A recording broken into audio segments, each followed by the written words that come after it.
స్థానాల్లో ఉన్నప్పుడు అడిగే దాంట్లో తప్పేముంది?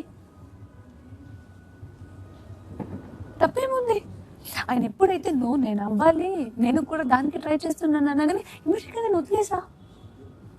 విన్నింగ్‌ని అడగకూడదు. ఇప్పుడు ఇప్పుడు క్యాబ్ నాకు దొరికినా, తనకు దొరికినా, ఇప్పుడు తను వేరే వాళ్ళ లైక్ హౌస్‌మేట్స్‌లో ఎవరికిచ్చినా కూడా వాళ్ళు లైక్ ఆ వీక్ బట్టి గేమ్ ఎవరెలా ఆడారు బట్టి డిసైడ్ చేస్తారు. ఆయన తీసుకొని వెళ్ళి సంజన గారికి ఇస్తే సంజన గారు ఆయననే కెప్టెన్ చేస్తారు కానీ ఇంకొక ఆప్షన్ లేదక్కడ. దాన్ని నేను ఆలోచించి నేను ఆయన అడిగా. ఇప్పుడు నువ్వున్నావు, దివ్య ఉంది, లేకపోతే ఇంకొంతమంది ఉన్నారనుకో, నేను ఎంత ఫ్రెండ్ అయినా ఇప్పుడు నేను వీక్ మొత్తం నేను నా మైండ్ పెట్టి నేను ఆడకుండా ఏం చేయకుండా వచ్చిన దాంట్లో లేకపోతే ఇంకొకరు హెల్ప్ చేసిన దాంట్లో తీసుకొని వచ్చి నన్ను కెప్టెన్ చేయండి అంటే మీరు చేస్తారా? ఫుల్ క్లారిఫికేషన్ ఏమన్నా, ఇమ్ము అన్న ప్లేస్లో నేనున్నా నీకు ఇవ్వను. ఇమ్ము అన్న నువ్వు ఉండుంటే ఏం చేసేవాడిని తెలుసా?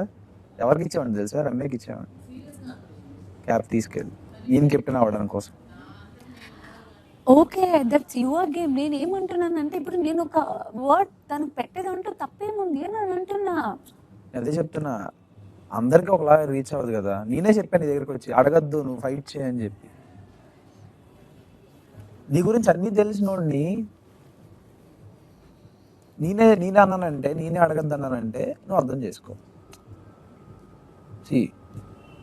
అర్థమైందా? ఒక్కొక్కరికి ఒకలా పోట్రే అవుతుంది అది.